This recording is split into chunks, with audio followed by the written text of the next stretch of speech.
And as you may know, Norfolk is a place with appallingly low employability skills, aspirational skills, educational achievement. It is kind of, it's a model of what can go badly. When we talk to the teachers about why it was so bad, their answers range from, well, historically it is a place where aspirations are low, which is a good enough answer. Social media makes the children depressed and competitive in ways in which we simply weren't when we were younger. They said the major problem that they had in their jobs, being inspirational themselves, was that every time a new government came in, every time the Minister of Education changed, all the papers got thrown up in the air because there were new ideas coming in. And one of them said to me, in 1968, 1969, when the Northern Ireland troubles came up, the parties decided that Northern Ireland would not be a political issue. They would not be able to put a pin between the parties on, because it was too important for the parties to fight over. Why is education for our children not as important as that in terms of why can the politicians not get together and decide to give some stability to the teachers who are making our children's futures? I've thought about this quite a lot, and I kind of agree with you. I think one of the best things that the government that I was a part of did right at the beginning in 1997 was the Treasury ceded a huge amount of power to the Bank of England and let go, as politicians, of big lever of policy in setting up the Independent Bank of England. I've reflected on that, and I think that there are a bunch of things that politicians need not be responsible for and shouldn't be responsible for. Yeah, there are some that they should. Yeah, we should fund the system properly. You're never going to take the tax and spend decisions away from politicians. I think that's legitimate. I think it's legitimate for politicians to worry about ensuring that there is a sufficient workforce available for schools and that there are some buildings for those people to work in. But I don't think that curriculum is something that elected politicians know anything about and could be expected to know anything about, and they're overly influenced by that dragging anchor on progress in this country that we call the Daily Mail. And there are other things like curriculum which we as politicians make decisions on, and I don't think we should. So I kind of agree with you. Set up an education commission of some sort, appointed by a mixture of expertise from within the profession, but some other expertise from without, because we can't allow it to be wholly captured by the producer interest, and let them make those decisions so it cuts across political cycles. And the final thing on that really persuaded me is some of the best jurisdictions in the world have become as successful because they have taken some of the big education decisions outside of party politics. We have huge resources for big education, at least in the sense that I think you mean it after first speaking.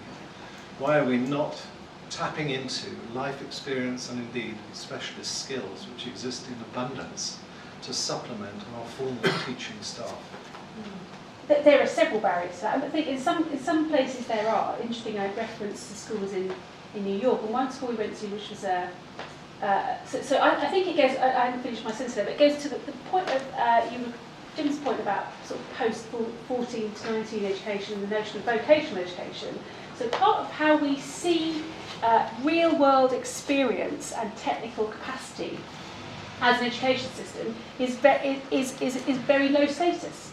So it's been associated with vocational education post-14 or post-16, which is a second-rate, viewed as a second-rate trajectory, isn't it, within our system? So to go to technical college would have been, is a lower status thing to do than doing A-levels or academic qualifications. So the whole kind of how real-world technical skill is viewed as a sector is quite low status, actually, sort of institutionally, I think. Good teaching, by and large, is quantified as success in getting children to pass exams, which isn't the same set of skills as there is having deep technical or theoretical or conceptual understanding as a teacher. And I would add, Francis School's doing a great job in bring some of that experience in to engage with young people in schools and taking people out of schools to engage with people in workplaces. That's right.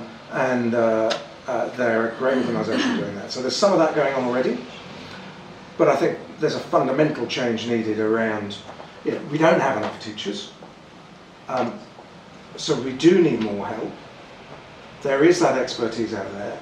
Yeah, there are safeguarding and all sorts of things that you'd have to overcome, but we should be capable of designing and changing the system as part of a changed system that taps into that. Because frankly, we have no choice, because we're not going to recruit enough teachers. The world needs 64 million teachers more by 2030 to deliver the Sustainable Development Goals.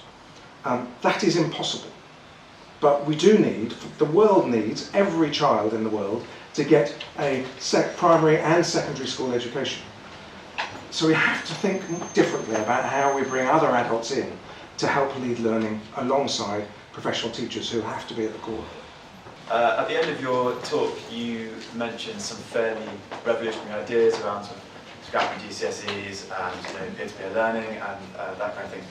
I wonder if how much of those views you held while you were in office, and if so, what is the scope for getting genuinely revolutionary ideas to be heard in a serious way in government, and what really, I mean, other people have talked about different ways of shaking up the educational system in really quite dramatic ways. What is actually the possibility of that happening? Is that a realistic thing, or are we consigned to a couple more decades of everyone saying, well, the system is very outdated and nothing much happens? When I was a minister, I didn't think of these things. It's slightly frustrating that when you have time to reflect, you're no longer a minister. The way of the world. England, as opposed to the UK, England is an outlier. And so you look at leading jurisdictions like Singapore, Beijing, not encumbered by the Daily Mail, coincidentally, but who are moving away from the obsession with the academic knowledge to more balance. They're worried about the creativity and the levels of compliance in their culture, which in the end predicate against the kinds of enterprise that they see. So to some extent we can learn from what's happening overseas. Finland, very strong educational jurisdiction. They're projecting the 100-year need for their education system. So we can learn from that. I've also become very interested in place-based regeneration through education. We do have a remarkably decentralised system. We have the ability to found free schools. School 21 was a free school, I don't know, and so was 2 or 3. So you can have a vision and decide to do something. I was speaking to another school group from Brazil who has 2 schools here in the UK and England, which is essentially an aggregation of homeschoolers. So you've got a bunch of people who don't want to educate their kids in this system because they don't like it, they homeschool, and then they aggregate together according to their vision. That's now starting to happen, that's possible. You can now start private universities. So you could kind of bolt together some of the freedoms that we have in this system on a place-based notion and start to really build this. If you could then lock in some aspirational employers, the likes of SAP, and go, okay, over time, you will want, you're worried about talent now, you will want to source talent in a less expensive place than London. If we can build you a talent pipeline over here somewhere, Norfolk, would you be interested in subscribing to our private university? And we can also do research services for you, talent development services for your workforce. We can help you exit people by pivoting their careers, by retraining them, etc. You could put a business case together for that proposition that's part of place-based all through education as part of community regeneration.